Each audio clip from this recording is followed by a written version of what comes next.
Bonjour à tous. Aujourd'hui, nous attaquons, à travers la conférence de presse, on entame le début des matchs de qualification du mois de septembre, octobre et novembre.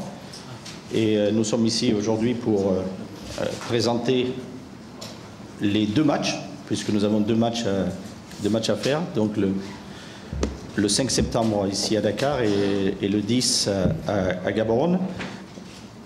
Pour cela, évidemment, une liste de 23 joueurs a été constituée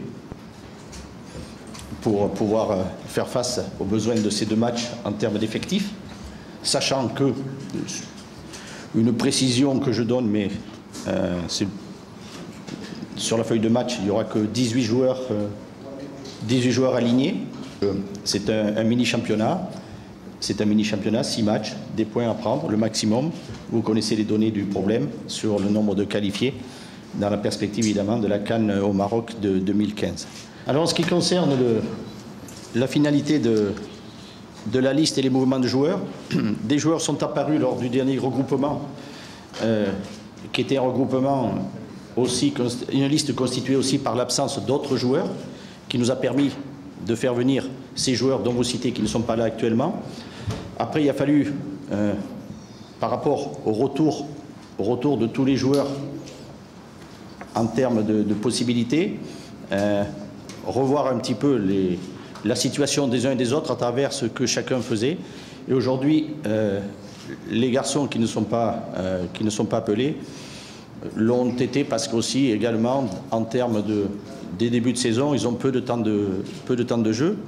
Et c'est ce que je me suis expliqué avec eux, entre notamment Diafra Sakho, qui on était dans l'attente de son passage à l'échelon supérieur, c'est-à-dire de la D2 française à une Ligue 1. En France ou ailleurs, ça a été fait. Maintenant, on va le suivre pour voir un petit peu ce qu'il peut donner avec son nouveau club. Et l'autre garçon, actuellement, qui a aussi passé un palier en jouant au Locomotive, n'a pas encore enclenché des séries de matchs. Et donc, c'est aussi un élément qui a joué aussi par rapport aussi également au retour, pas au retour, à la disponibilité des autres joueurs qui étaient précédemment appelés dans le groupe. Alors, vous me parlez du premier match. Le premier match a toujours son importance en termes de confiance, de morale, et puis évidemment de capital de points. Mais quand je parlais d'appellation de mini-championnat, c'est-à-dire que, à la différence du dernier match de compétition que l'on a fait, qui se jouait sur un match aller-retour, c'est-à-dire contre la Côte d'Ivoire, nous sommes dans une série de matchs où, à l'intérieur, à chaque fois, il y aura des points à prendre, et le maximum, évidemment, étant le plus important. Donc on part dans cette idée-là de prendre le maximum de points sur cette première rencontre, tout en gardant en perspective que ça se jouera sur les 6 matchs et non pas sur ce premier match.